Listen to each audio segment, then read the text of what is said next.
Hey everyone, welcome to Midnight Mystic Stories. I noticed a lot of you who are watching and enjoying the content aren't subscribed yet. If you love spine-chilling stories, creepy encounters, and unexplained mysteries, make sure to subscribe and turn on the notification bell. It really helps the channel grow and helps us keep bringing more of the content you love. And be sure to comment below where you are tuning in from. Thank you and enjoy the video. Okay, so where do I even start? I guess it all started innocently enough. I was lonely. I hadn't been single in a while, and suddenly finding myself on my own after a pretty serious relationship ended was jarring. All my friends were coupled up, settling down, and I felt like I was on the outside looking in. So, like a lot of people, I turned to dating apps. I tried Tinder, Bumble, the whole shebang, but nothing really clicked. It all felt so superficial. Then someone suggested Hinge, said it was for people looking for something real. I rolled my eyes, but honestly, I was willing to try anything at that point. Hinge felt different right away. The prompts made you think a little more, show a little more personality. It felt less like swiping through a catalog of faces and more like actually getting a glimpse into who someone was. That's how I came across his profile. He seemed perfect. His pictures were genuine, not overly filtered or posed. He had a kind smile, and his prompts were funny and thoughtful. He loved hiking, reading, and volunteering at an animal shelter, all things I was into as well. We matched almost immediately, and the conversation flowed so easily. We talked about everything, our families, our dreams, our fears. He was intelligent, witty, and incredibly empathetic. He seemed to get me in a way that no one else ever had. We texted for hours every day for about 2 weeks before we finally decided to meet in person. He suggested a small, cozy Italian restaurant near my apartment. I was nervous, but also incredibly excited. I remember spending hours getting ready, agonizing over what to wear, wanting to make a good impression, but also wanting to be myself. The date was amazing. He was even more charming in person.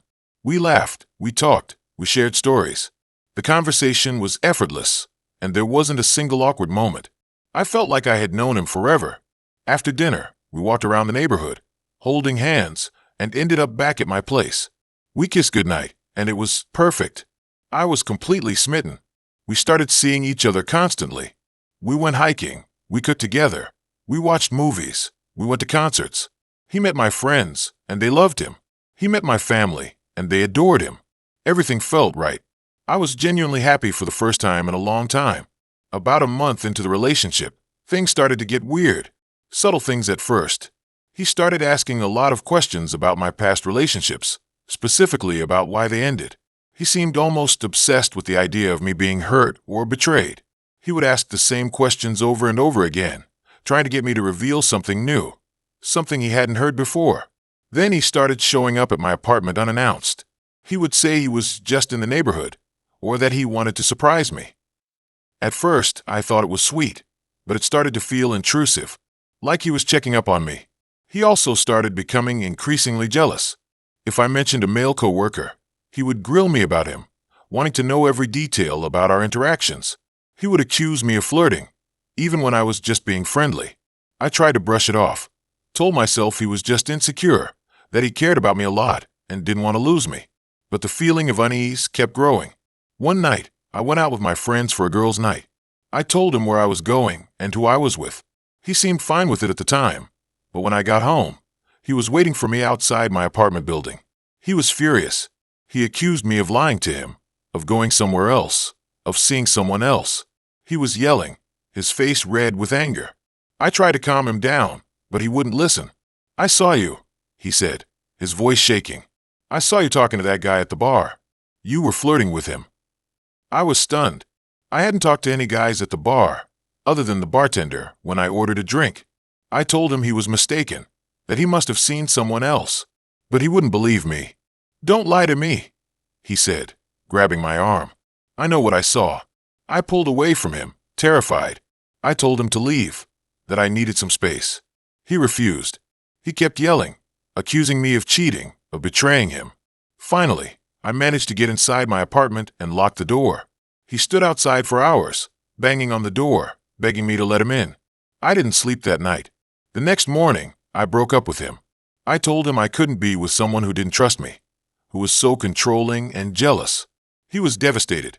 He begged me to reconsider, promising to change, to be better. But I couldn't. I was scared.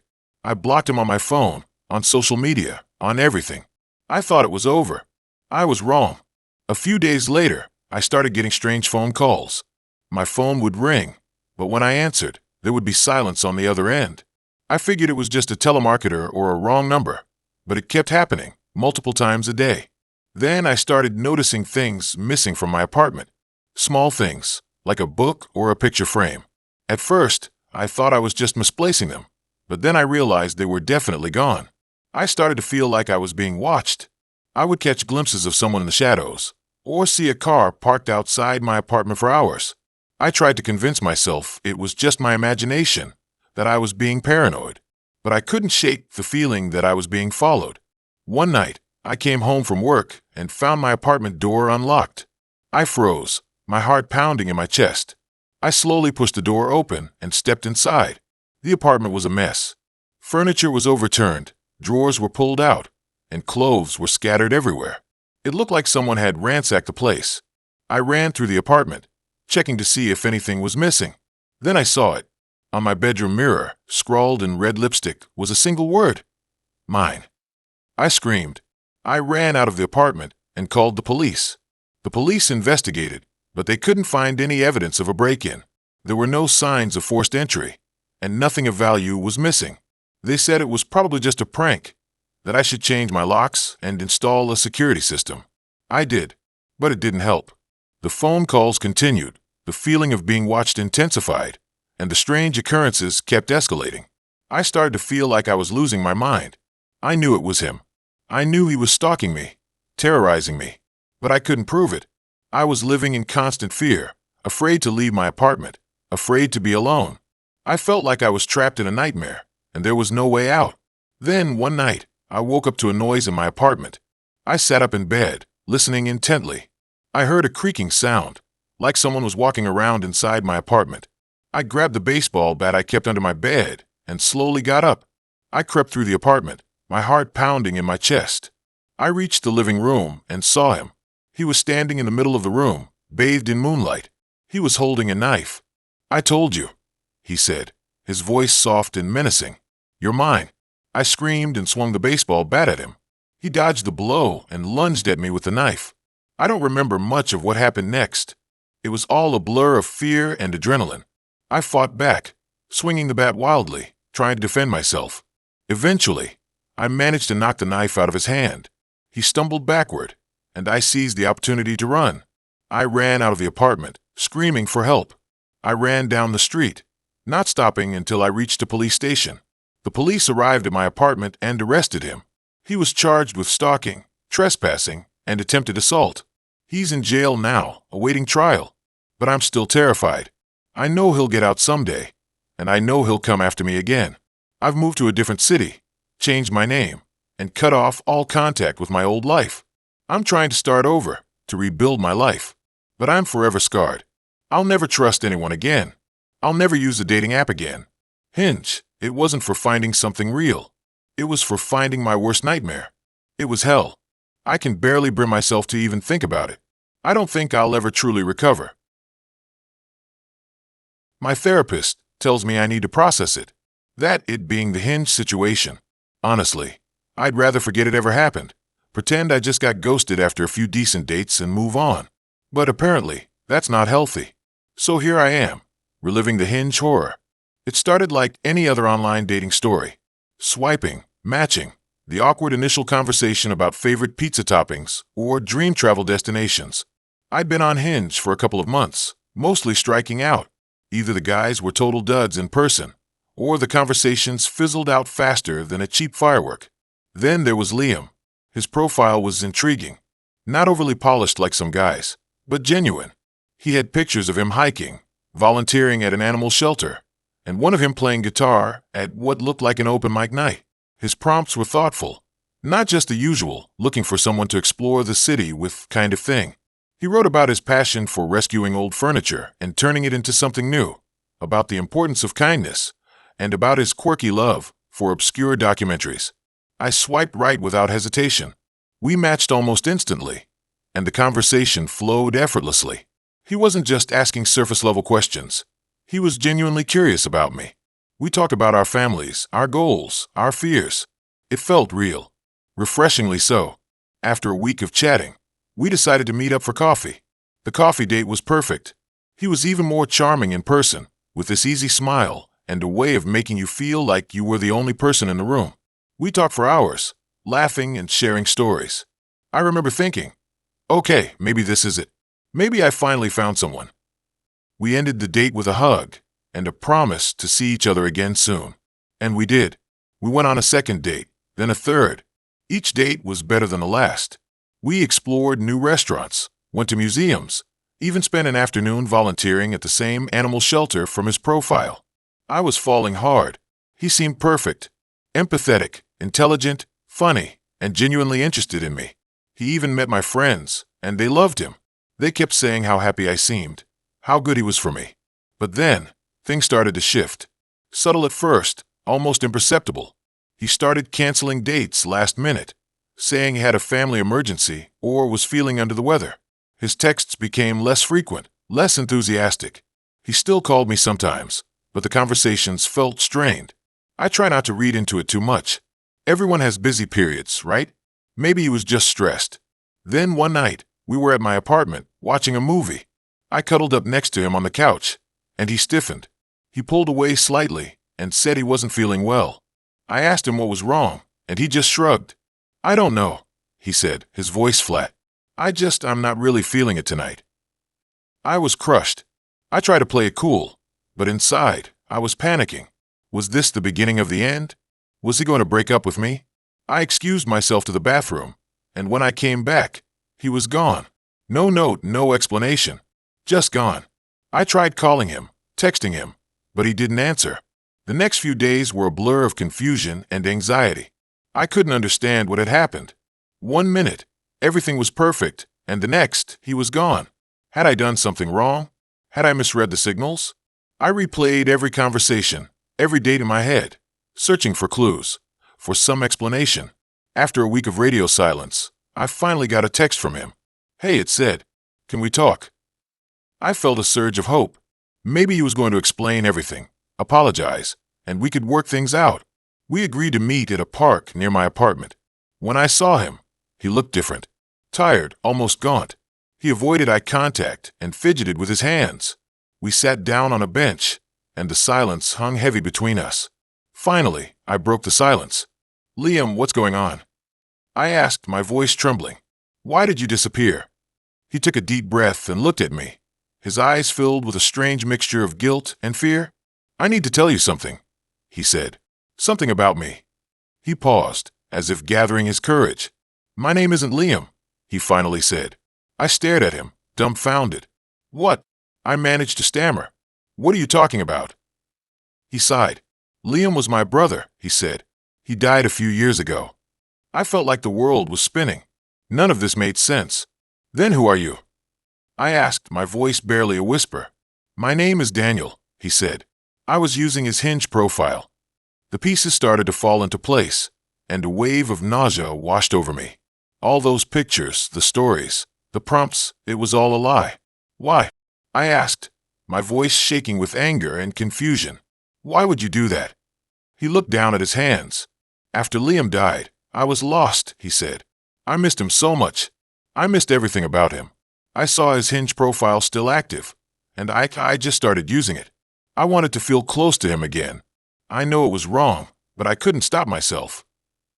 I couldn't believe what I was hearing. I had been dating a man who was pretending to be his dead brother. It was something out of a twisted movie. "And you didn't think to tell me?" I asked, my voice rising. "You let me believe you were someone else entirely? You let me fall for someone who doesn't even exist?" He looked up at me, his eyes pleading. "I was going to tell you," he said. "I swear. But then I met you, and I didn't want to lose you.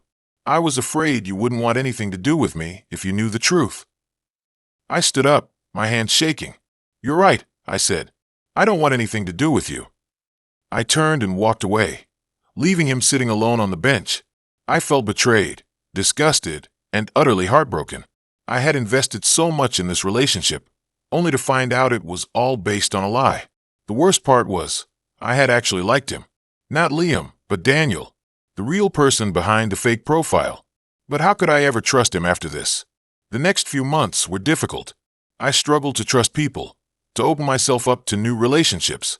The Hinge incident had left me scarred, questioning my judgment and my ability to read people. I deleted all my dating apps and vowed to stay single for a while. Eventually, I started to heal. With the help of my friends and my therapist, I began to process what had happened and to move on. I realized that Daniel's actions were a reflection of his own issues, not of me. I couldn't blame myself for falling for a lie. But even now, years later, I still think about Liam. Or rather, Daniel. I wonder what he's doing, if he's found a way to cope with his grief, if he's ever told anyone else the truth about what he did. And sometimes, late at night, I find myself scrolling through Hinge, wondering if I'll ever be able to trust someone I meet online again. The heart wants what it wants, but the mind knows where to stay away from. Okay, buckle up because this isn't your average bad date story. This is a full-blown, can't believe it's real Hinge horror show that still makes me question my judgment and my grip on reality. I've always been a bit of a romantic, despite the dating app wasteland we currently inhabit. I held on to the hope that you could actually find someone decent online, someone who wasn't just looking for a hookup or a casual ego boost. That's why I gravitated towards Hinge.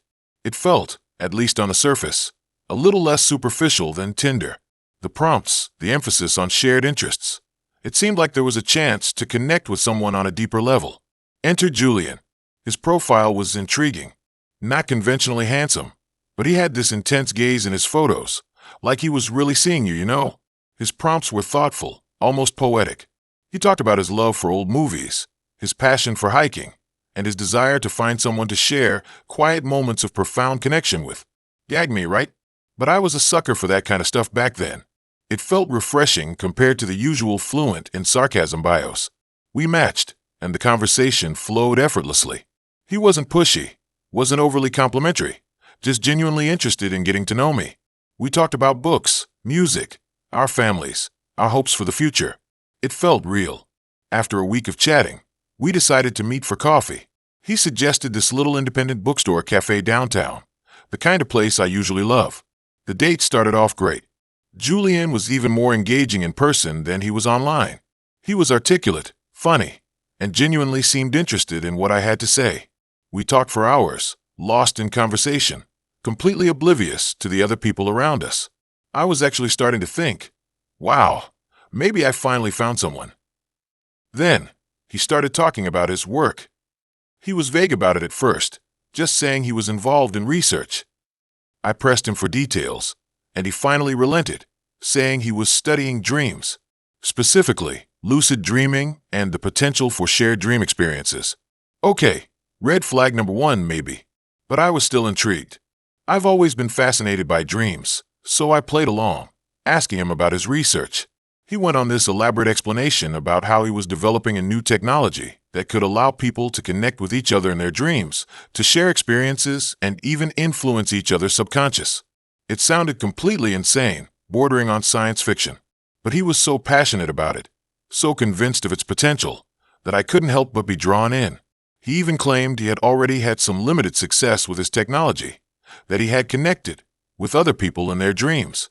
I laughed it off, thinking he was just being eccentric, but he didn't laugh with me. He looked at me with this intense, almost pleading expression and said, "I'm serious. This is real. I want to show you." That's when the date took a turn. He started trying to convince me to participate in his research. He said he needed a new subject, someone he could trust, someone he felt a connection with. He promised it was safe, that it wouldn't hurt, that it could even be transformative. He described this elaborate process involving electrodes, sensory deprivation tanks, and some kind of neural synchronization device. It sounded terrifying. I politely declined, saying I wasn't comfortable with that kind of thing. But he didn't take no for an answer. He kept pushing, insisting that it was a once-in-a-lifetime opportunity, that I could be part of something groundbreaking. He even started getting a little desperate. He said he needed my help, that his research was on the verge of a breakthrough, but he couldn't do it without me. I was getting seriously creeped out. I told him I had to go, made some excuse about an early morning appointment, and practically ran out of the cafe. He followed me outside, still pleading with me to reconsider, but I just ignored him and hailed a cab. I thought that was the end of it. I unmatched him on Hinge, blocked his number, and tried to forget the whole thing ever happened. But Julian wasn't so easily deterred. A few days later, I started getting strange emails. They were anonymous, just a string of random characters and cryptic phrases.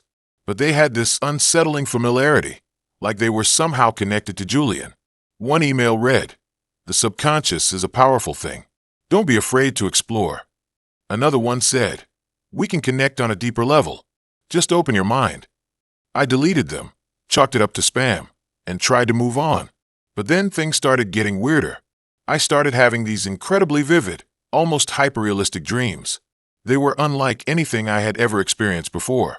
They felt so real, so immersive, that I couldn't shake the feeling that they were somehow different. In one dream, I was walking through a forest I had never seen before, but it felt strangely familiar. The trees were tall and ancient, the air was thick with the scent of pine, and the ground was covered in a layer of moss. I felt this overwhelming sense of peace and tranquility, like I was finally home. But then I saw him. Julian was standing in the distance, beckoning me to come closer. He had this serene smile on his face, and his eyes were glowing with an otherworldly light. I hesitated, unsure whether to approach him, but I felt this irresistible pull, like I had no choice but to obey. As I got closer, I noticed something strange about him. His features were shifting, morphing, like he was somehow incomplete. His skin was pale and translucent, and his eyes seemed to bore into my soul. He reached out his hand, and I instinctively recoiled. I wanted to run, to scream, but I was frozen in place, unable to move. "Don't be afraid," he whispered, his voice echoing in my mind. "We're connected now. We can be together forever." I woke up screaming, drenched in sweat, my heart pounding in my chest. The dream felt so real, so vivid, that I couldn't shake the feeling that it was more than just a dream. The dreams continued, night after night, each one more disturbing than the last. Julian was always there, lurking in the shadows, trying to lure me into his world. He would show me these beautiful, idyllic landscapes, but there was always something unsettling beneath the surface, a sense of dread and unease that I couldn't ignore.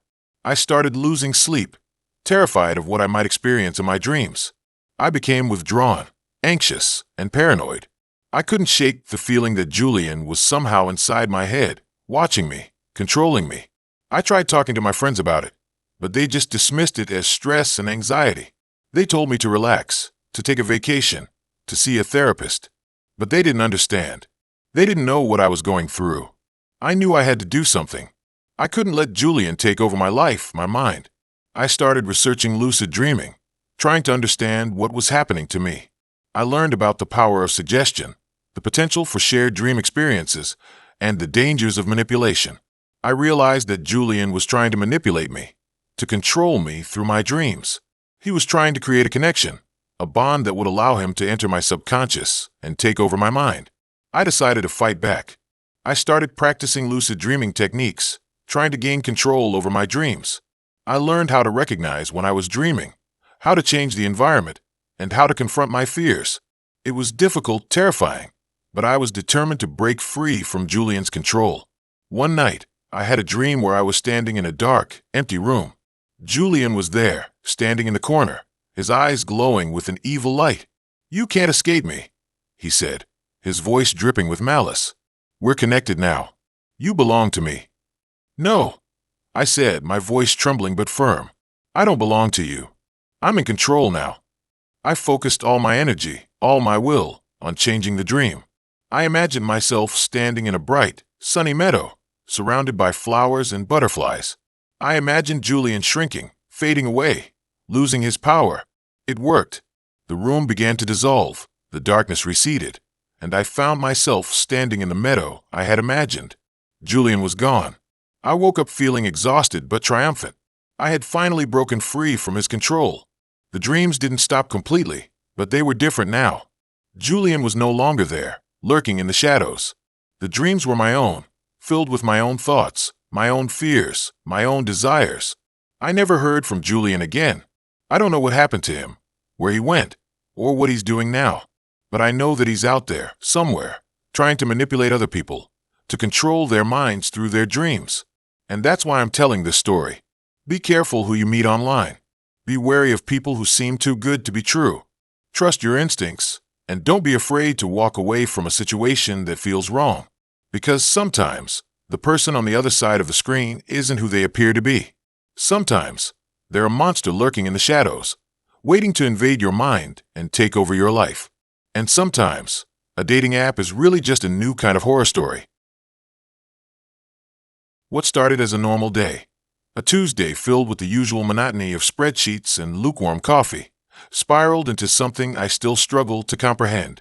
I've been on Hinge for a while, cycling through the same predictable profiles, gym selfies, pictures with dogs, the obligatory travel snapshot at Machu Picchu. I wasn't looking for anything serious, just a distraction, someone to grab a drink with and kill an evening. I had a good job as a data analyst, a decent apartment, and a solid group of friends. My life was fine, just fine. Then I matched with Elias. His profile was different. Instead of generic pictures, he had candid shots, laughing with friends, reading in a park, one of him volunteering at an animal shelter. His prompts were thoughtful and engaging, not the usual vapid responses. He seemed genuinely interesting, intelligent, and kind. He wrote about his love for old movies, his passion for environmental conservation, and his desire to learn how to play the cello. We matched over our shared love of obscure documentaries and our mutual frustration with the overuse of emojis. Our initial conversations were easy, flowing naturally from one topic to another. We talked about our families, our hobbies, our hopes and dreams. He was a writer, working on his first novel, a historical fiction piece set in Prague. He seemed genuinely interested in my work, asking insightful questions about data analysis and its real-world applications. He was articulate, funny, and surprisingly vulnerable. I found myself looking forward to his messages, eager to learn more about him. We quickly moved from Hinge to texting, and then to phone calls. His voice was warm and soothing, with a slight European accent that I couldn't quite place. We talked for hours, often losing track of time until the early hours of the morning. I felt a connection with him that I hadn't experienced with anyone else in a long time. He seemed to understand me on a deeper level, seeing past the surface and appreciating my quirks and imperfections. After a few weeks of intense communication, we finally decided to meet in person. He suggested a small, cozy bookstore cafe downtown, one of my favorite places. I was nervous but excited, butterflies fluttering in my stomach. I spent hours agonizing over what to wear, finally settling on a simple black dress and a pair of comfortable boots.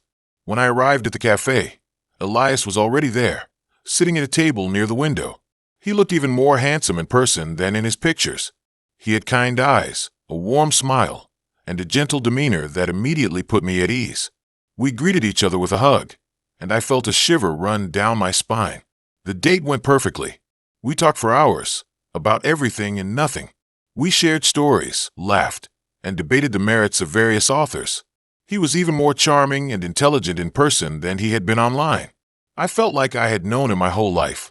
The hours flew by, and before I knew it, the cafe was closing. We walked out into the cool night air, and he took my hand. It felt natural, comfortable, like it was meant to be. We walked along the riverfront, talking and laughing, the city lights twinkling around us. He told me about his childhood in a small village in the Czech Republic, his love for his family, and his dreams of becoming a successful author. As we reached my apartment building, he stopped and turned to me. He looked into my eyes, and I felt my heart skip a beat. He leaned in and kissed me, a soft, gentle kiss that sent a wave of electricity through my body. It was perfect. We started seeing each other regularly after that. He would come over to my apartment, and we would cook dinner, watch movies, and talk for hours. We explored the city together, visiting museums, parks, and art galleries. He introduced me to his friends, who were all equally kind and interesting. I felt like I was finally part of something, that I had found my place. He was different from anyone I had ever dated. He was kind, compassionate, and genuinely cared about my well-being. He was supportive of my career, encouraging me to pursue my passions and dreams. He listened to me without judgment, offering advice and understanding when I needed it. He made me feel safe, loved, and appreciated. I started to fall in love with him. After a few months, he started to become more distant. He would cancel plans at the last minute, citing work or family obligations. He became less communicative, taking longer to respond to my texts and calls. He seemed preoccupied, lost in his own thoughts. I tried to talk to him about it, but he would brush it off, saying he was just stressed and needed some space. I wanted to trust him, but I couldn't shake the feeling that something was wrong. One evening, I decided to surprise him at his apartment. He had told me he was working late, but I wanted to bring him dinner and cheer him up. I knew he kept a spare key under a flower pot by the door, so I let myself in. The apartment was dark and silent. I called out his name, but there was no answer. I walked through the living room, heading towards the bedroom, when I heard a noise coming from the kitchen. I cautiously approached the kitchen, my heart pounding in my chest. As I peered around the corner, I saw Elias standing at the counter, talking to someone on the phone. His back was to me, so I couldn't see who he was talking to. I know, he said, his voice low and urgent. I'm trying to get rid of her, but it's not that easy. She's starting to suspect something. I froze, my blood turning to ice. Who are you talking to? I whispered, my voice barely audible. Elias spun around, his eyes wide with shock and fear. He stared at me for a moment, speechless. Who was that? I demanded, my voice trembling. He hesitated, then stammered. It was just a friend.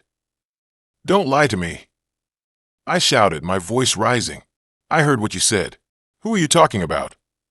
He took a step towards me, his eyes pleading. Please, just let me explain. Explain what? I screamed. Explain how you've been lying to me this whole time. Explain why you want to get rid of me. He reached out to touch me, but I recoiled in horror. Don't touch me. I yelled. I don't even know who you are anymore. I turned and ran out of the apartment, tears streaming down my face. I didn't stop running until I reached my own apartment, collapsing on my couch in a sobbing mess. Over the next few days, I tried to make sense of what had happened. I replayed our relationship in my mind, searching for clues, for any sign that he wasn't who he said he was. I started to investigate him, searching for information online. I discovered that he had no social media presence, no online footprint whatsoever. It was as if he didn't exist before he met me on Hinge. I contacted the animal shelter, where he claimed to volunteer, but they had no record of him. I called the bookstore cafe, where we had our first date, but they didn't remember him. It was like he had fabricated his entire identity.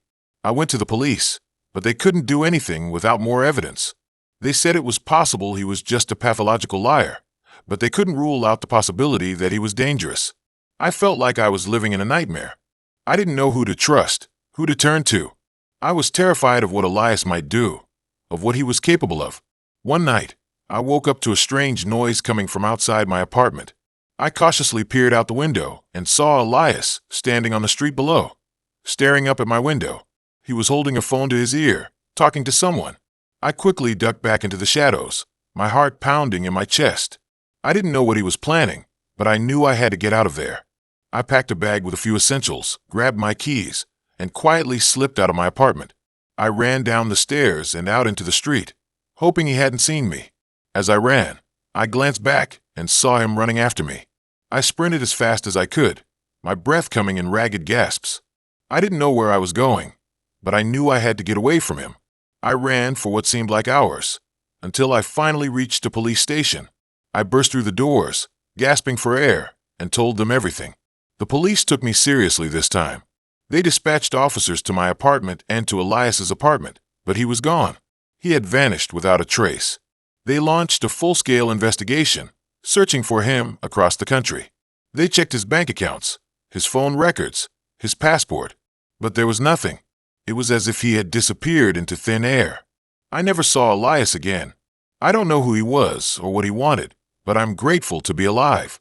I still have nightmares about him, about his kind eyes and his warm smile masking a dark secret. I deleted Hinge, and I haven't been on a dating app since. I'm still trying to heal from the trauma, to rebuild my trust in people. What started as a normal day, a simple swipe on Hinge, turned into a terrifying nightmare that changed my life forever. It taught me a valuable lesson about the dangers of online dating and the importance of trusting my instincts. I just wish I had learned it sooner. Now, I'm not entirely sure whether a normal day will ever exist again. All I know is that I'll never be the same. I'll never forget the feeling of dread that washed over me that Tuesday morning. It wasn't a specific event that triggered it, more like a slow, creeping realization that burrowed into my gut and refused to leave. I had been using Hinge for about 6 months at that point, and like most people, my experience was a mixed bag of awkward dates, ghosting, and the occasional genuinely enjoyable connection that fizzled out after a few weeks.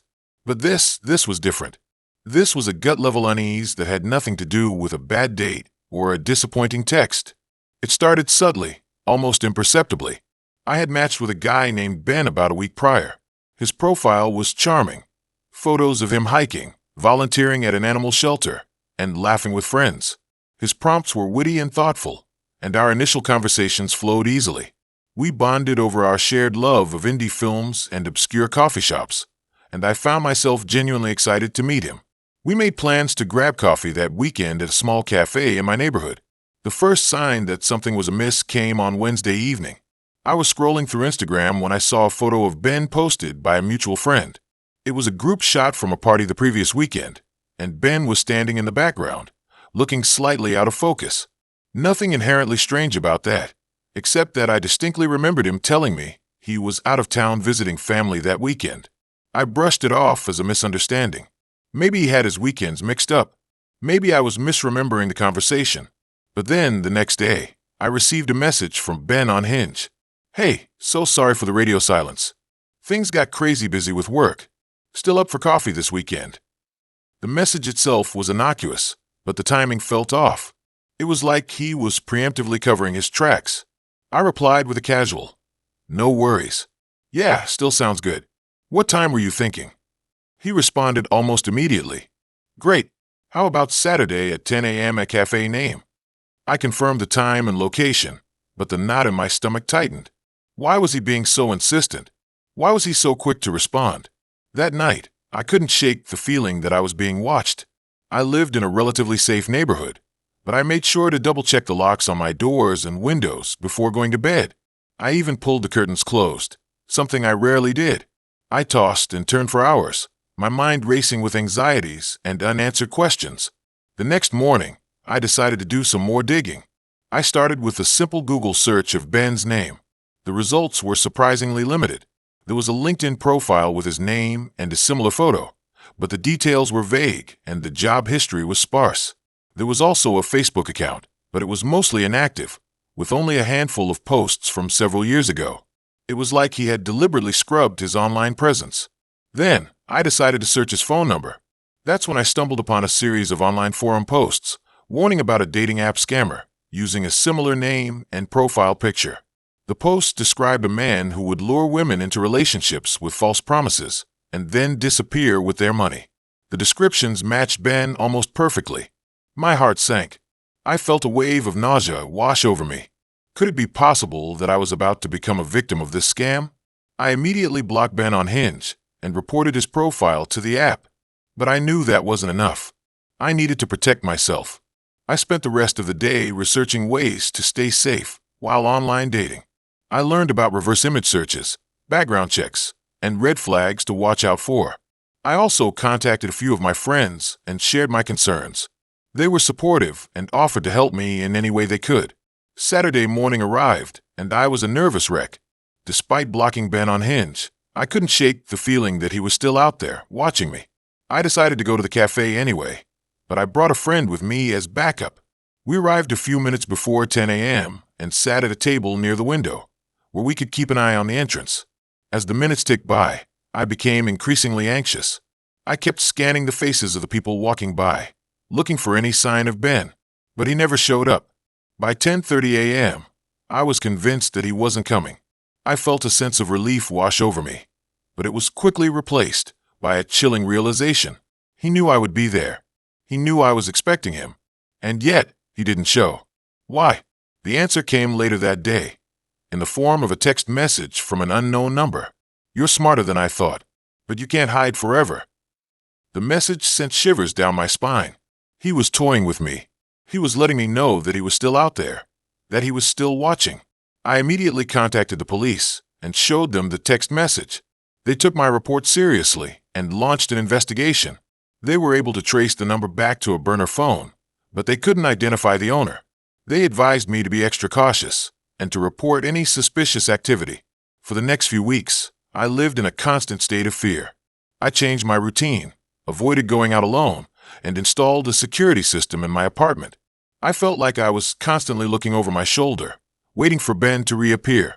Then, one day, I received a phone call from the police. They had apprehended a man matching Ben's description in a neighboring state. He was wanted for questioning in connection with several dating app scams and a series of stalking incidents. They asked me to come in and identify him. I hesitated. I wasn't sure if I was ready to face him, but I knew that I had to do it, not just for myself, but for all the other women who had been victimized by him. I went to the police station and sat in a dimly lit room, waiting for them to bring him in. When he finally walked into the room, I felt a surge of anger and revulsion. He looked exactly like the photos on his Hinge profile, but his eyes were cold and calculating. He didn't seem surprised to see me. In fact, he smirked. The police asked me if I could identify him as the man I had matched with on Hinge. I took a deep breath and said, "Yes, that's him." Ben was eventually charged with multiple counts of fraud, stalking, and identity theft. He pleaded guilty and was sentenced to several years in prison. I felt a sense of closure knowing that he was finally being held accountable for his actions, but the experience left a lasting scar. I still struggle with trust issues and anxiety. I'm hesitant to use dating apps, and I'm always cautious when meeting new people. The feeling of dread that washed over me that Tuesday morning is something I'll never forget. It was a warning sign that I should have heeded sooner. Now, whenever I use a dating app, I always do my research. I reverse image search every photo. I search their name online, and I ask for references. I know it might seem excessive, but it's the only way I can feel safe. And even then, there's always a small part of me that's waiting for the other shoe to drop. Hinge is useful for some things, but it is not a place to make friends. Hinge has lots of risk. Hinge is a dangerous app. Hinge requires caution. Okay, so listen. I'm not usually one to buy into the whole dating app horror story thing. I always figured people were just being dramatic. Or maybe they had bad luck. But I swear to God, what happened to me last year, it still keeps me up at night. And the worst part is, it all started so normally. I met him on Hinge. I had just gotten out of a really long, serious relationship. Like, the kind where you picture a future. Pick out China patterns, okay. Maybe not China patterns, but you get the idea. So, when it ended, I was pretty devastated. My friends kept telling me to get back out there, to download Hinge, to find myself again. I resisted for a while, but eventually, the loneliness got to me. Plus, I was tired of being the third wheel. Hinge seemed like the least offensive of all the apps. You know, not as aggressively hookup-focused as Tinder, not as curated as Instagram dating.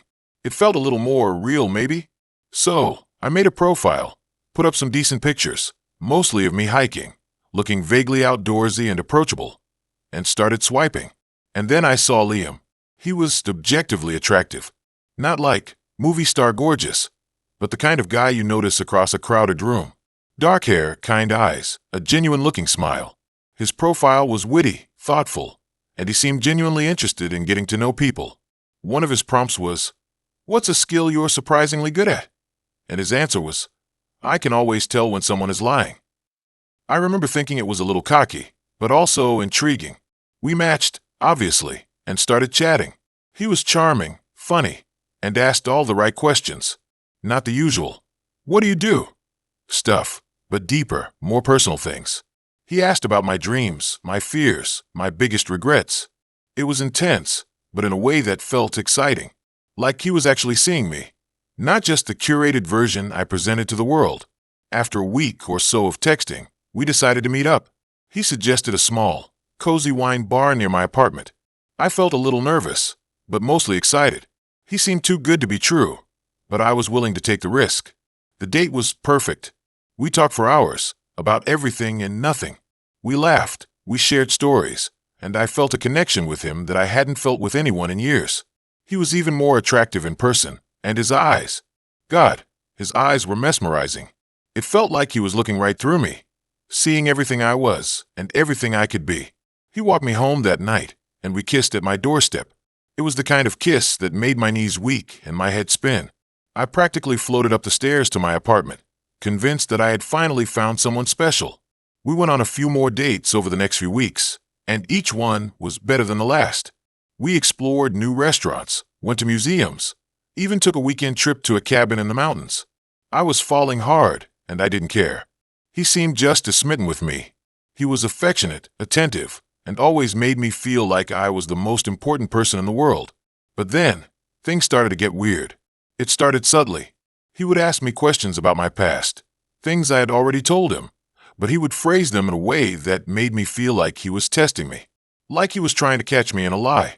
And he would always bring up that skill he had mentioned on his profile, about being able to tell when someone was lying. It was like he was constantly reminding me that he was watching me, analyzing me. Then, he started showing up unannounced. He would just happen to be in my neighborhood, or he would pop by my work to say hello. At first, I thought it was sweet, but then it started to feel intrusive, like he was trying to keep tabs on me. And then there were the gifts. At first, they were thoughtful, romantic things, flowers, books, a piece of jewelry. But then they started to get strange. He gave me a framed photograph of my childhood home, even though I had never shown him a picture of it. He gave me a vintage locket with a picture of my grandmother inside, even though I had never mentioned her to him. I started to get really freaked out. How did he know these things? It was like he had been digging into my past, uncovering secrets I didn't even know I had. I tried to talk to him about it, to tell him that I was feeling uncomfortable, but he would always brush it off, saying that he was just being thoughtful, that he wanted to know everything about me. He would make me feel like I was being paranoid, like I was overreacting. One night, I was at home, alone, when I got a text from him. It was a picture of me, sitting at my desk, working on my laptop. The picture was taken from outside my window. I screamed. I ran to the window and looked out, but there was no one there. I called him immediately, my hands shaking. He answered on the first ring. "Liam, what the hell was that?" I shouted into the phone. "Why are you taking pictures of me?" He chuckled softly. "I just wanted to see what you were up to," he said. "I miss you. You're scaring me," I said, my voice trembling. "I don't want you to do that anymore." "Don't be silly," he said. "I would never do anything to hurt you. I just love you so much." That's when I knew I had to get out. I broke up with him the next day. It was the hardest thing I've ever done. He begged me to reconsider, promising to change, to be better. But I couldn't trust him. I knew that if I stayed with him, I would never be safe. He didn't take it well. He started calling me constantly, sending me dozens of texts and emails every day. He would show up at my apartment, banging on my door, begging me to take him back. I was terrified. I changed my phone number, blocked him on social media, and even considered getting a restraining order. But I didn't want to make things worse. I was afraid of what he might do if I pushed him too far. Then one night, I came home from work and found my apartment door unlocked. My heart stopped. I slowly pushed the door open and stepped inside. The apartment was dark and silent. "Liam." I called out, my voice barely a whisper. No answer. I turned on the light and gasped. The apartment was trashed. Furniture was overturned, pictures were ripped off the walls, and my belongings were scattered everywhere. And then I saw it. Scrawled across my bedroom wall in bright red paint were the words, "If I can't have you, no one can." I ran out of the apartment and called the police. They took a report, but they said there wasn't much they could do without any evidence. They told me to be careful, to stay with a friend, and to call them if I saw him again. I stayed with my best friend for the next few weeks, too afraid to go back to my apartment. I was constantly looking over my shoulder, convinced that Liam was watching me, waiting for the right moment to strike. Eventually, the police caught him. He had been stalking other women, too. Turns out, he had a whole system. He'd create a fake profile, find a woman he was interested in, and then use his skills to manipulate and control her. He would dig into her past, uncover her secrets, and use them against her. He was a master of psychological manipulation, and he knew exactly how to get under someone's skin. He was eventually arrested and charged with stalking, harassment, and property damage. He's in prison now, but I still think about him all the time. I still have nightmares about him. The worst part is, I never saw it coming. He seemed so normal, so charming, so perfect. But underneath that facade was a monster. I learned a valuable lesson from that experience. You can never really know someone, especially someone you meet online. People can be very good at hiding their true selves, and it's easy to fall for a carefully constructed persona. I'm still on Hinge, believe it or not. I know, crazy, right? But I'm much more cautious now. I take things slow. I ask a lot of questions, and I trust my gut. If something feels off, I don't ignore it. And I'll never, ever forget what happened with Liam. It was a terrifying experience, but it made me stronger, more resilient, and more aware of the dangers that lurk in the shadows of the online world. It also made me realize that those dating app horror stories are sometimes very, very real. And the scariest part? This really happened to a friend of mine. I changed some details to protect her identity, but the core of the story is true. Be careful out there, people. You never know who you're really talking to. I'm really not great at telling stories. And honestly, I've avoided thinking about this for well a while. But yeah, here goes. This is about something that happened after I started using Hinge. And I know, everyone has their dating app horror stories. But this one still gets to me. I was pretty late to the dating app game. All my friends were swiping left and right years before I even considered it. I always thought it felt artificial, like shopping for a partner. But after my last relationship ended badly, my best friend convinced me to give Hinge a try. Said it was more curated than Tinder, less superficial than Bumble. I don't know. I was lonely, so I made a profile. I tried to be authentic, Not too many post photos, just a few snapshots of me doing things I actually enjoy. Hiking, reading, hanging out with my dog. My prompts were honest, a little self-deprecating, but hopeful. I swiped a bit, matched with a few guys, had some lukewarm conversations that fizzled out after a few days. The usual. Then I matched with Liam. His profile was different. Not in a bad way, necessarily. Just thoughtful. His photos were mostly candids, taken in natural light. He had this kind of intense, brooding look, but his prompts were funny and insightful. He talked about his love for old movies, his passion for rescuing animals, his dream of opening a small bookstore. He seemed genuine. We started chatting, and the conversation just flowed. We talked for hours about everything and nothing: books, music, our families, our fears. He was a great listener, asked thoughtful questions, and actually seemed interested in what I had to say. It felt easy. Too easy, maybe. We texted for about a week before deciding to meet up. He suggested a small, independent coffee shop near my apartment. I felt a little nervous, but mostly excited. I hadn't felt this way about someone in a long time. The date went well. Really well. He was even more attractive in person, and just as charming and intelligent as he seemed online. We talked for hours, laughing and joking. We had so much in common, it was almost uncanny. He walked me home, and we kissed goodnight. It was perfect. Over the next few weeks, we became inseparable. We went on hikes, saw movies, cooked dinner together. He was kind, attentive, and supportive. He remembered the little things: my favorite flowers, my coffee order, the name of my childhood dog. He seemed too good to be true. And that's when things started to get weird. It started subtly. He would show up at my apartment unannounced, saying he was just in the neighborhood, or wanted to surprise me. At first, I thought it was sweet, but then it started happening more and more frequently. I started feeling like I had no privacy. Then there were the questions. He started asking about my past relationships, pressing me for details about my exes. He wanted to know everything: how long we dated, why we broke up, what I liked and disliked about them. It felt invasive. He also started becoming possessive.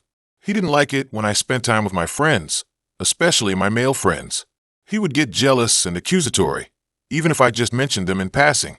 He wanted all my attention, all the time. I tried to talk to him about it, but he would just brush it off, saying he was just really into me and didn't want to lose me. He would apologize, promise to do better, and then the cycle would start all over again. I started feeling trapped. I wanted to break up with him, but I was scared. He had a way of manipulating me, making me feel guilty and selfish for even thinking about leaving.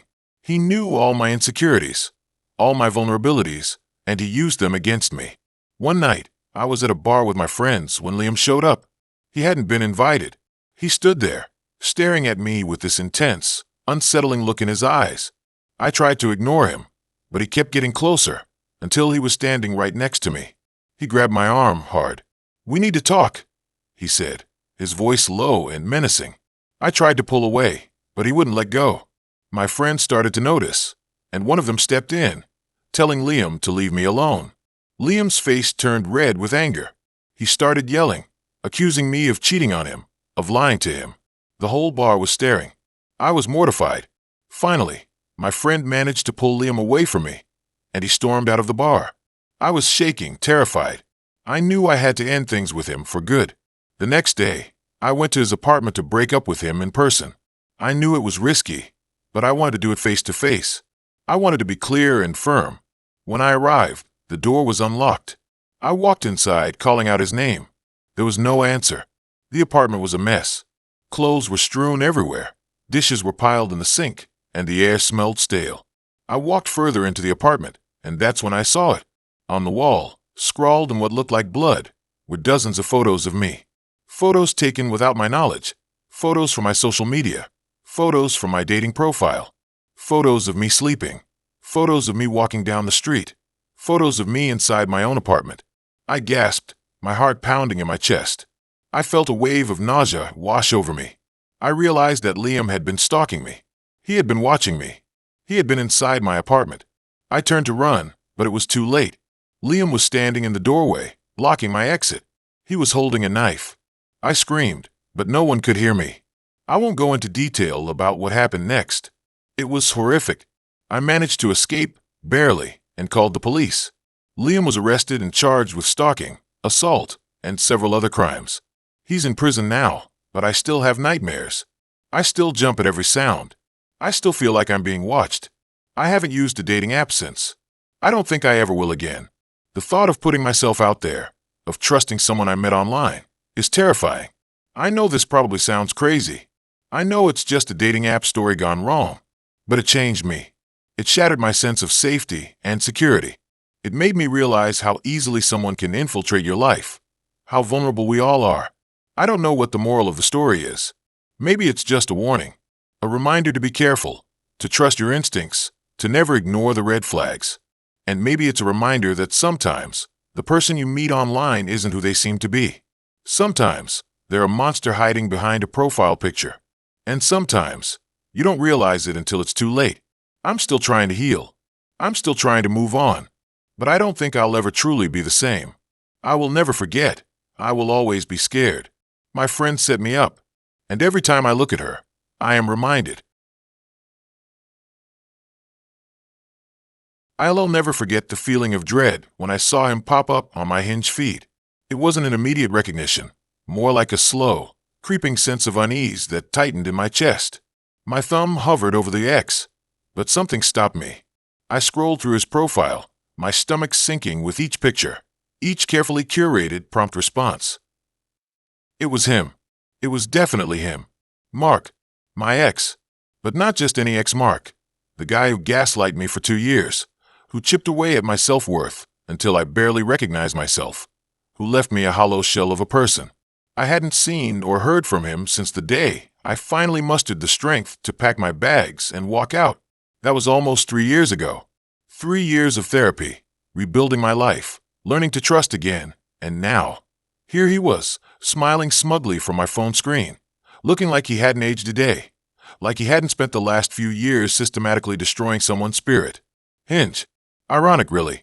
An app designed to help you hinge your life to someone else, and it had dredged up the one person I actively wanted to erase from my existence. I should have swiped left, reported him, blocked him, anything to get him off my screen and out of my head. But I didn't. Part of me was morbidly curious. What lies was he peddling now? What kind of woman was he trying to ensnare with his carefully constructed facade?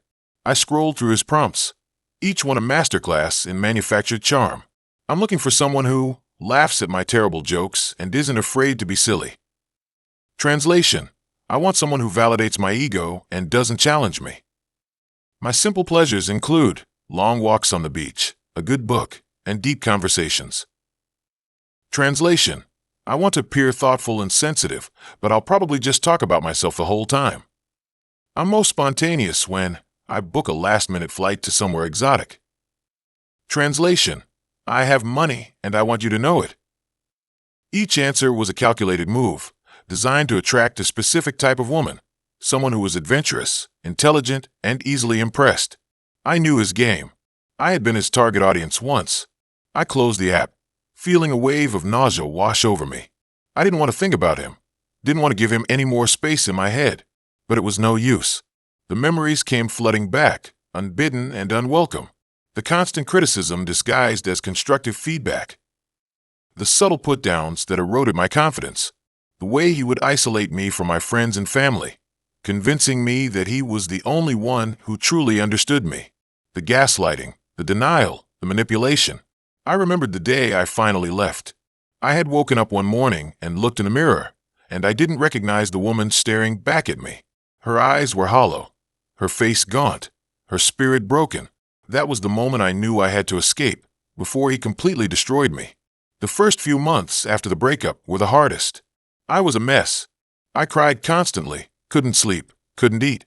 I felt like I had lost a part of myself, like I had been hollowed out from the inside.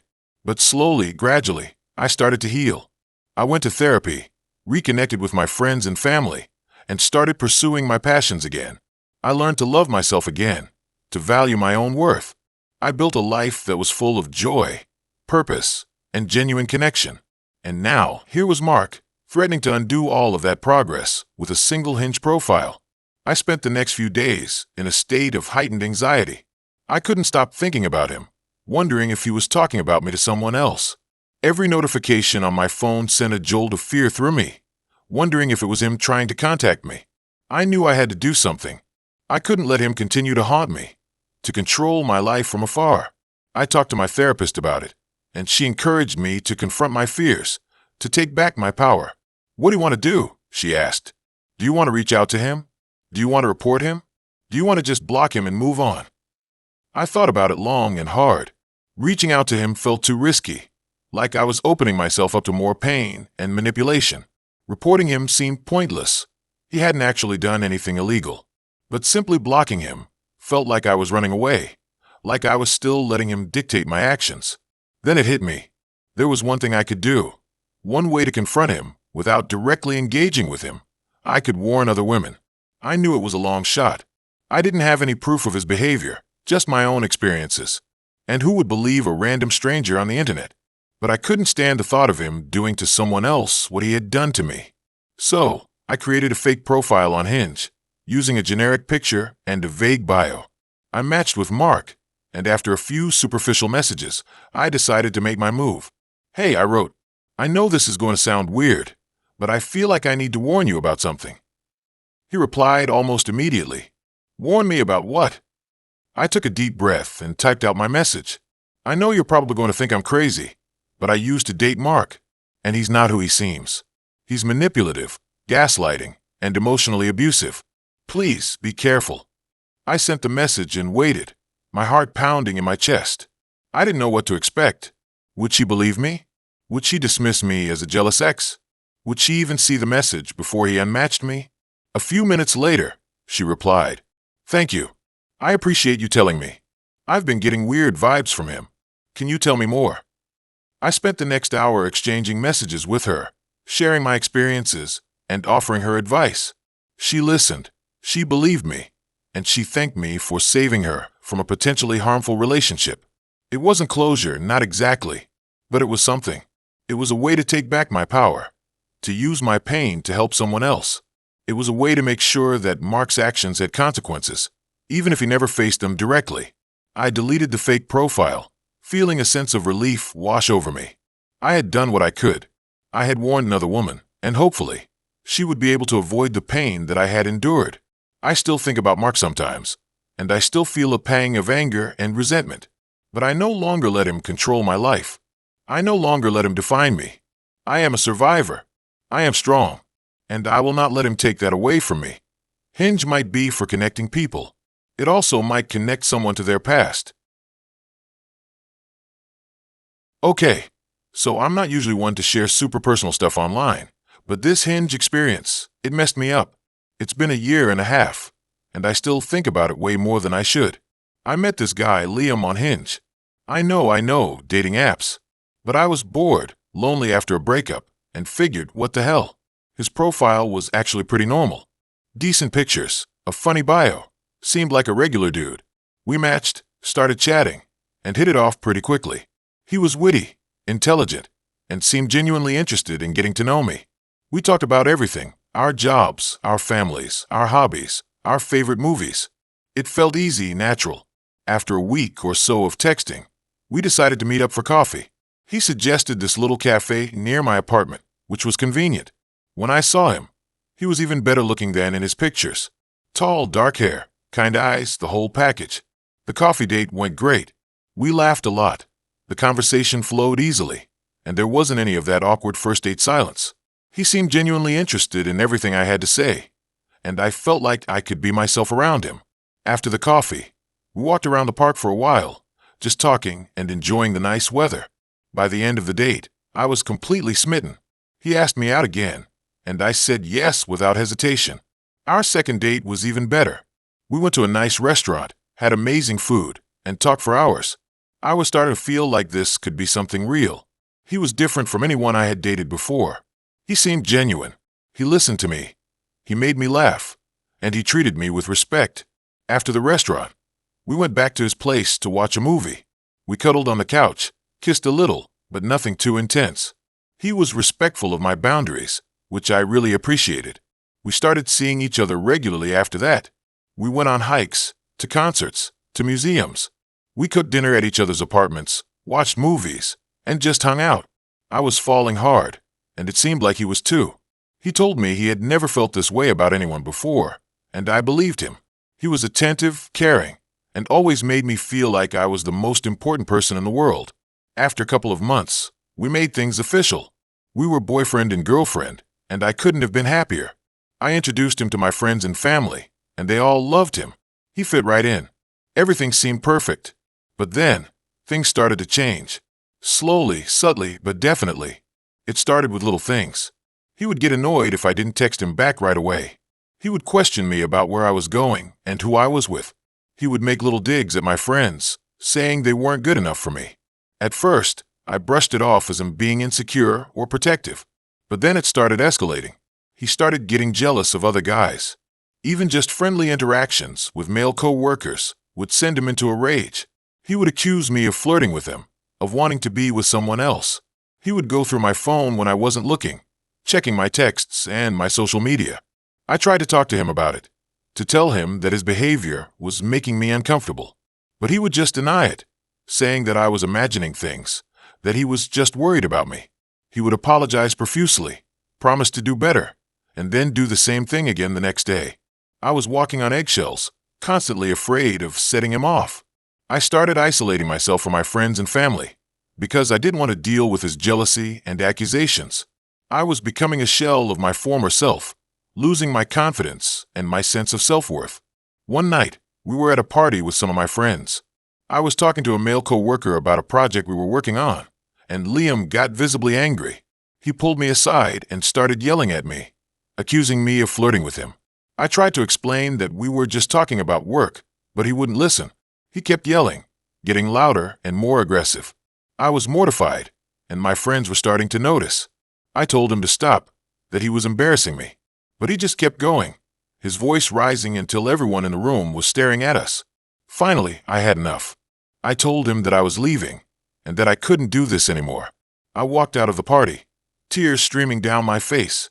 He followed me outside, begging me to come back, promising to change. But I was done. I got in my car and drove home, feeling numb and empty. The next day, I broke up with him. It was a difficult conversation, but I knew it was the right thing to do. He was devastated, heartbroken. He begged me to give him another chance, promising to go to therapy, to be a better person. But I couldn't. The trust was gone. The damage was done. I thought that would be the end of it, that I could finally move on and start healing. But I was wrong. A few days after the breakup, I started getting strange text messages. They were from an unknown number, and they were unsettling. They were vague, cryptic, but they made me feel like I was being watched. At first, I ignored them, thinking they were just random spam. But then they started getting more personal, referencing things that only Liam would know. I changed my number, thinking that would solve the problem. But then the messages started coming through email. I changed my email address, but they still kept coming. I was getting increasingly paranoid, convinced that Liam was stalking me. I started seeing him everywhere. in the grocery store, at the gym, even outside my apartment building. I couldn't be sure it was him, but I always had the feeling that I was being watched. I was living in constant fear. One night, I was home alone, watching TV. I heard a noise outside my window. I went to look, and I saw someone standing in the shadows, staring up at my apartment. I couldn't see their face, but I knew it was him. I slammed the window shut and locked it, my heart pounding in my chest. I called the police, but by the time they arrived, he was gone. They took a report, but they said there wasn't much they could do without more evidence. I was terrified. I didn't feel safe in my own home. I started sleeping with a knife under my pillow, and I kept all the lights on at night. I was constantly looking over my shoulder, afraid of what might be lurking in the shadows. I knew I had to do something. I couldn't keep living like this. I decided to move. I found a new apartment in a different part of the city, one that he wouldn't know about. I didn't tell anyone where I was going, not even my friends and family. I wanted to disappear, to start over. I thought that moving would solve the problem, that I could finally escape him. But I was wrong. A few weeks after I moved, I received a package in the mail. It was a small, unmarked box. I opened it cautiously, my hands trembling. Inside, there was a single photograph. It was a picture of me, taken through my new apartment window. I was sitting on my couch, reading a book, completely unaware that I was being watched. On the back of the photo, there was a single word scrawled in red ink. Found. I screamed. I threw the box across the room, my body shaking uncontrollably. I ran out of my apartment, not knowing where I was going, just needing to get away. I ended up at a friend's house, sobbing and shaking, telling her everything that had happened. She was horrified, and she convinced me to go to the police. This time, they took me seriously. They opened a full investigation, and they finally had enough evidence to get a warrant for Liam's arrest. They found him at his apartment, surrounded by pictures of me, newspaper clippings about my life, and a detailed plan for how he was going to win me back. He was arrested and charged with stalking and harassment. He's in jail now, awaiting trial. I don't know what will happen to him, but I hope he never gets out. I'm still terrified, still looking over my shoulder. I don't know if I'll ever feel safe again. I haven't been on a dating app since. I don't think I ever will be. I tell people I met him at a friend's party. I don't want anyone to think that I met someone that crazy online. Meeting someone on Hinge has ruined my life. Now, I can't even be on the internet without worrying. Okay, so I need to tell someone about this. I genuinely don't know who else to talk to about it without sounding completely insane, and maybe I am, but I need to get it out. This whole thing happened because I decided to get back on Hinge after a really bad breakup. Stupid, I know, but I was lonely, and I figured it couldn't hurt to see what was out there. I wasn't looking for anything serious, just someone to grab coffee with. Maybe watch a movie with on a Friday night. You know, normal stuff. I thought I was pretty good at spotting red flags, having been through my fair share of dating disasters. But this was a whole different level. His profile was pretty standard. Good-looking guy, late 20s, liked hiking and craft beer, had a witty bio about being fluent in sarcasm. Nothing that screamed psycho or even major weirdo. We matched, and the conversation was easy, light. We bonded over our shared love of dogs and our mutual dislike of reality TV. He seemed normal. His name was Alex. After a few days of texting, he suggested we meet up for a drink. I was hesitant at first, just because I'd been burned before, but he seemed so genuine and easy to talk to. Plus, he had a really cute dog in his profile pictures. I caved and said yes. We agreed to meet at a bar in my neighborhood. The date started off fine. He was even more attractive in person, and he was charming and funny. We talked for hours about everything and nothing. He seemed genuinely interested in what I had to say. I was actually starting to think, okay, maybe this is going somewhere. That's when things started to get weird. It started subtly. He kept making these little comments that were just off. Like, he'd ask about my daily routine, and then say something like, "So you're always home by 6 p.m., right?" Or he'd mention something I had posted on my Instagram story, and then add, "I saw you were at that coffee shop. I like that place." It wasn't overtly creepy, but it was enough to make me feel uneasy. Then, he started asking more personal questions. Questions about my family, my past relationships, my fears. I tried to deflect, but he was persistent. He had this way of making me feel like I had to answer him, like he was entitled to know everything about me. I started to feel trapped, like I couldn't escape the conversation. The weirdest thing was his eyes. He had these piercing blue eyes that seemed to look right through me. It was like he was trying to see into my soul. And sometimes, I swear, they would change color. They'd go from blue to almost gray, and his pupils would dilate. It was unnerving. I tried to end the date early, but he insisted on walking me home. I reluctantly agreed, thinking it would be safer than saying no. As we walked, he started talking about how much he liked me, how he felt like we had a real connection. He said he could see us being together long term. It was way too much, way too soon. When we got to my apartment building, he tried to kiss me. I turned my head, and he just laughed. "Don't worry," he said. "You'll come around." That's when I knew I had to get away from him. I made some excuse about being tired and rushed inside. I didn't hear from him for a few days, and I started to think maybe I had overreacted. Maybe he was just a little intense, a little awkward. But then I started noticing things. Small things, like my mail being opened or my trash cans being moved. I chalked it up to coincidence, but the feeling of unease lingered. Then one night, I woke up to a noise outside my window. I peered through the blinds, and I saw him. Alex was standing on the sidewalk, staring up at my apartment. He was just standing there, motionless, in the dark. I slammed the blinds shut and ran to the living room, my heart pounding. I didn't sleep that night. I stayed up, watching out the window, waiting for him to leave. But he didn't. He stayed there all night, just staring. In the morning, he was gone. I called the police, but they said there was nothing they could do unless he actually threatened me or broke into my apartment. I started being more careful. I changed my locks, installed security cameras, and started carrying pepper spray. I avoided going out alone, and I always made sure to tell someone where I was going. I was living in constant fear. Then, a few weeks later, I got a package in the mail. It was a small, unmarked box. I cautiously opened it, and inside, there was a picture of me sleeping. It was taken through my bedroom window. I screamed. I went back to the police, but they still couldn't do anything. They said they needed more evidence, something concrete. I felt helpless, completely vulnerable. I knew he was watching me, that he was getting closer. That's when I decided to take matters into my own hands. I started doing some research on Alex. I scoured the internet, looking for any information I could find. It wasn't easy. He didn't have much of a social media presence, and his name was pretty common. But eventually, I found something.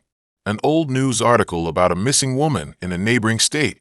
The article mentioned a suspect, a man who had been dating her shortly before she disappeared.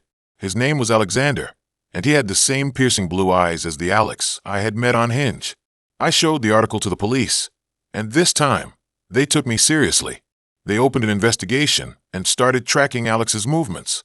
It turned out he had a history of stalking and harassing women. He had even been arrested once for violating a restraining order. They finally arrested him a few days later. He was found near my apartment building, watching me. They searched his apartment and found a collection of photographs of me, along with other disturbing items. I don't want to go into detail. He's in jail now, awaiting trial.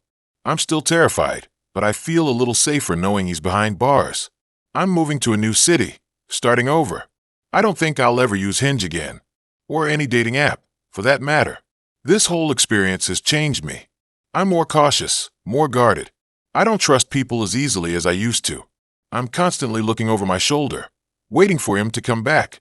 I know it's probably irrational, but I can't help it. I just needed to tell someone.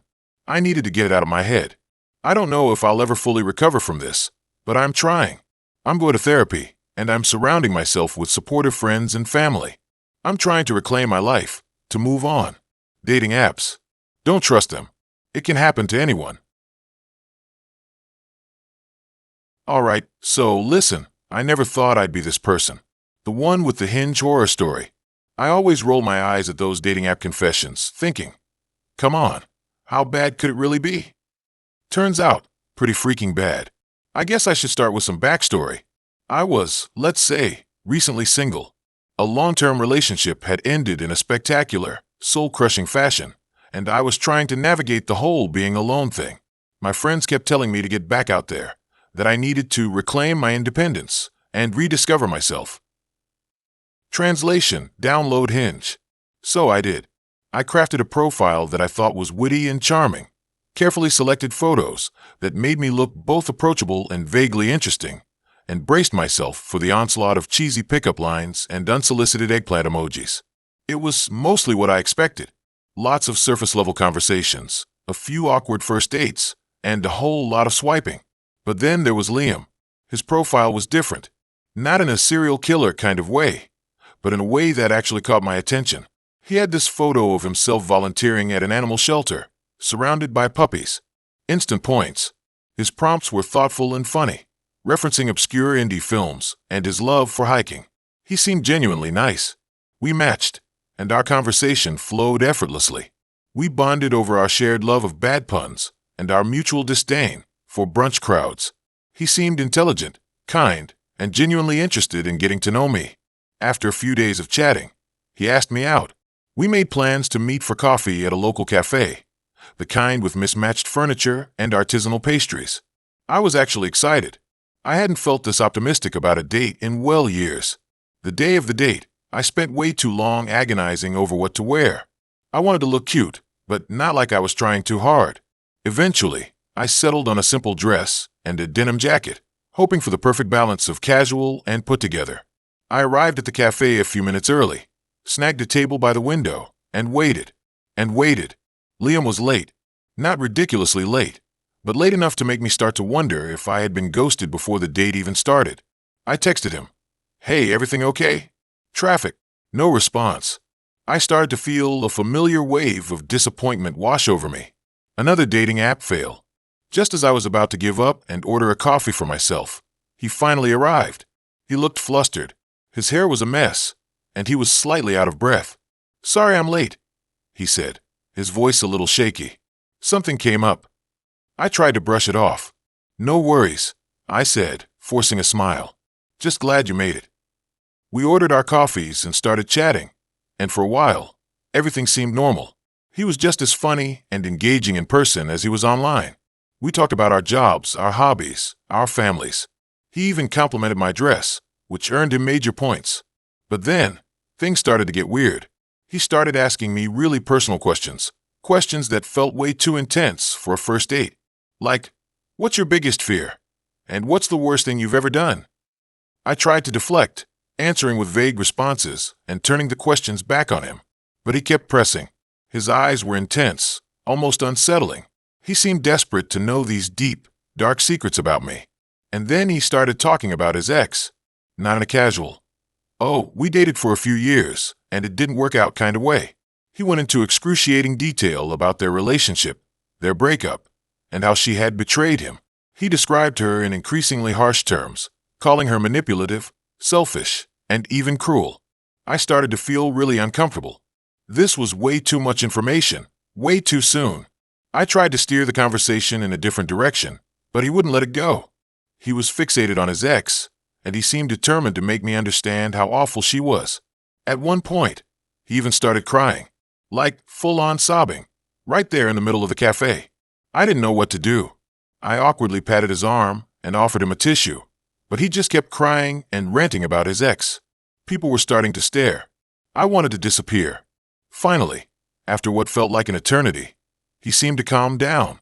He wiped his eyes, took a deep breath, and looked at me with this strange, pleading expression. I need someone to understand," he said, his voice thick with emotion. "I need someone to believe me." I didn't know what to say. I was completely overwhelmed and just wanted to get out of there. I'm really sorry you're going through this," I said, trying to sound sympathetic. "But I think I should probably go."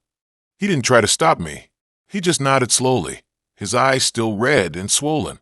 I paid for my coffee, mumbled a quick goodbye, and practically ran out of the cafe. I felt like I had just escaped some kind of psychological minefield. I blocked him on Hinge and deleted his number from my phone, hoping to erase the entire experience from my memory. But the weirdness didn't end there. A few days later, I started getting strange messages on social media. Anonymous accounts with no profile pictures were sending me cryptic messages like, "She's a liar," and "You don't know the truth." I assumed it was just some random trolls and blocked them all. But then, things got more personal.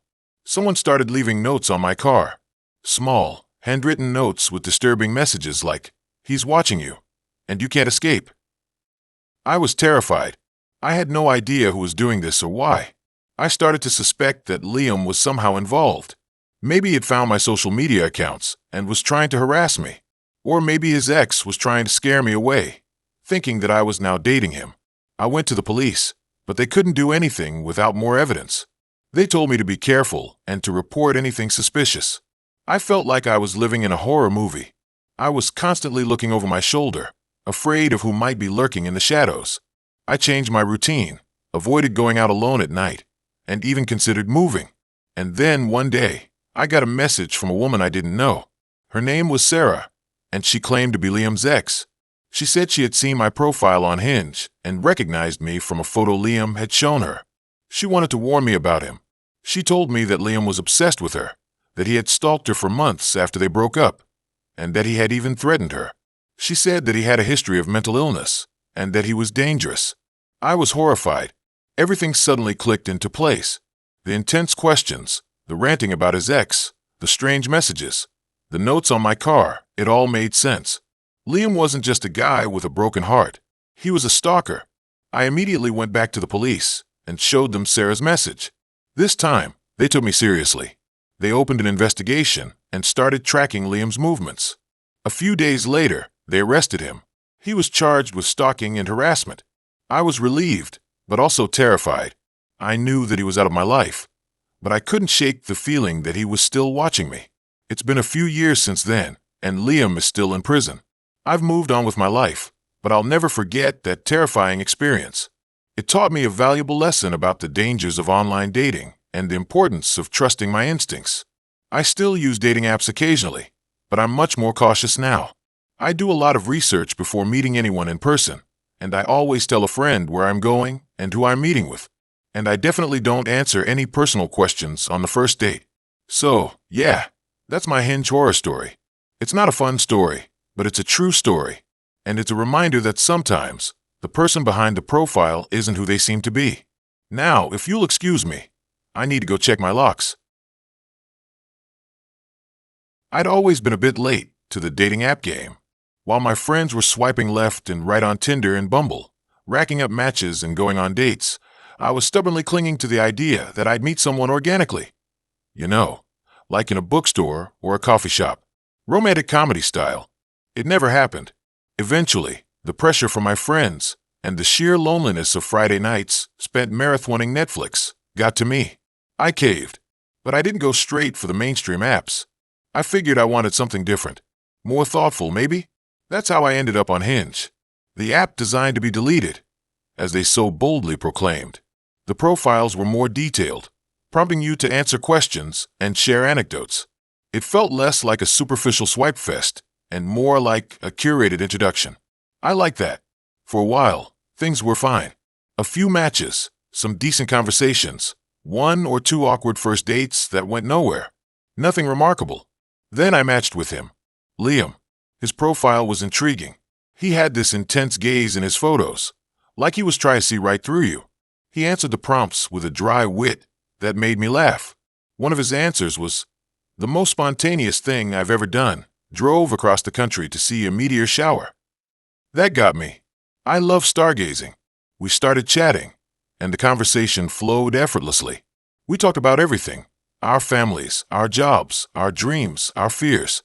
He was intelligent, funny, and surprisingly vulnerable. He seemed genuinely interested in getting to know me, not just in hooking up. After a week of nonstop messaging, we decided to meet up. He suggested a small, dimly lit jazz club downtown. Perfect, I thought. Sophisticated, intimate, not your typical grab a drink and see if we click kind of date. I was actually excited. I got ready that night with a nervous energy I hadn't felt in a long time. I spent hours agonizing over what to wear, finally settling on a simple black dress and my favorite pair of boots. I wanted to look effortlessly chic, not like I was trying too hard. When I arrived at the club, Liam was already there, waiting for me at a table near the stage. He looked even better in person. His eyes were even more intense, and his smile was warm and genuine. The date started off great. The music was fantastic, the conversation was engaging, and the chemistry between us was undeniable. We talked for hours, laughing and sharing stories. He told me about his work as a software engineer, his passion for photography, and his love for classic literature. He seemed perfect. Too perfect, maybe. But I pushed that thought aside, chalking it up to my own cynicism. As the night wore on, the conversation took a slightly darker turn. He started talking about his past, about a difficult childhood and a string of failed relationships. He spoke with a raw honesty that was both captivating and unsettling. He mentioned that he had a hard time trusting people, that he'd been hurt deeply in the past. I felt a pang of sympathy for him. I wanted to be someone he could trust. Then he started asking me questions about my own past, about my relationships, about my deepest insecurities. He listened intently to my answers, his gaze unwavering. It felt like he was trying to peel back the layers of my soul, to see what was hidden beneath the surface. I found myself revealing things about myself that I'd never told anyone before. It was almost hypnotic. After a few hours, the club started to empty out. Liam suggested we go somewhere else, maybe grab a late-night bite to eat. I hesitated. I was enjoying myself, but I was also starting to feel a little uneasy.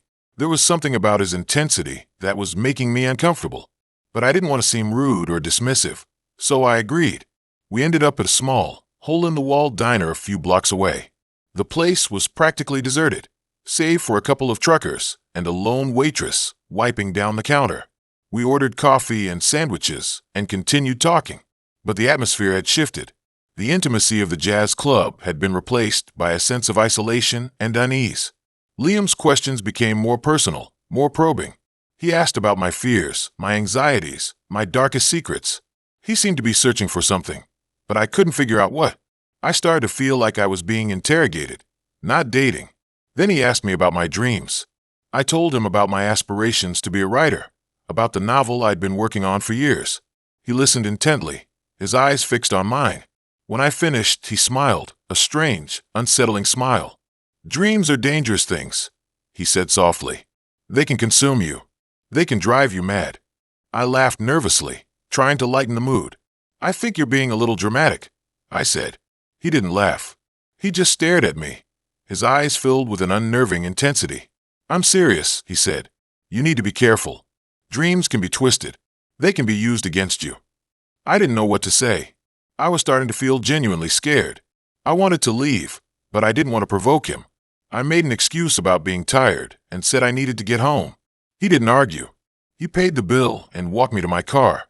As I was about to get in, he grabbed my arm. His grip was surprisingly strong. "I enjoyed tonight," he said, his voice low and husky. "I feel like we really connected." I managed a weak smile.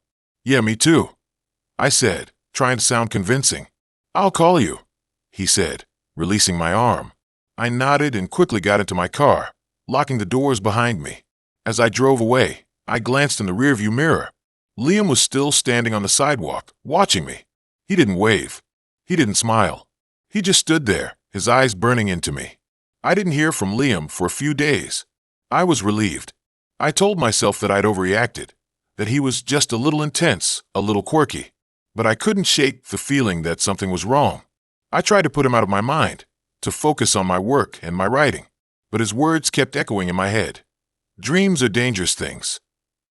Then, one evening, I received a message from him on Hinge. It was a single sentence. "I know what you're writing." My blood ran cold. How could he know? I hadn't told him anything about the plot of my novel, about the characters, about the themes. It was all locked inside my head. I didn't respond. I blocked him on Hinge, hoping that would be the end of it. But it wasn't. The next day, I received an anonymous email. The subject line was, "Your secrets are safe with me." The body of the email contained a detailed summary of the first chapter of my novel. It was almost verbatim, as if someone had been reading over my shoulder as I wrote. I was terrified. I changed my email password, scanned my computer for viruses, and contacted the police. They took my statement, but they said there wasn't much they could do without more evidence. I felt like I was being watched, like I was living in a horror movie. I started having nightmares. I dreamed that Liam was standing over me, his eyes glowing in the dark, whispering my secrets into my ear. I stopped writing. I couldn't bring myself to put another word on paper. I was afraid that anything I wrote would somehow be used against me. Then, a week later, I found a note on my doorstep. It was written in a familiar handwriting. "I just want to help you." It read, Your dreams are too powerful. They need to be controlled. I knew it was Liam. I packed a bag and fled my apartment, going to stay with my sister in another city. I didn't tell her everything, just that I was feeling unsafe. I didn't want to burden her with my paranoia. I stayed with my sister for a few weeks, trying to regain some sense of normalcy. I started seeing a therapist who helped me process my fear and anxiety. Slowly, I started to feel like I could reclaim my life. I even started writing again, cautiously, tentatively. Then, one afternoon, I received a phone call from an unknown number. I hesitated before answering. "Hello," I said. There was silence on the other end of the line. Then a voice, soft and familiar. "I told you," Liam whispered. "Dreams are dangerous things." I hung up the phone, my hands shaking. I looked out the window, and there he was, standing across the street, watching me. He smiled. I don't know what happened to Liam. I moved again, changed my name, and tried to disappear. I still write, but I'm always looking over my shoulder. Hinge promised me an app designed to be deleted. It did. It deleted a part of me I'll never get back. The app is gone, but the memory isn't, and to this day, sometimes I wonder if he's out there, reading what I write, knowing what I'm dreaming,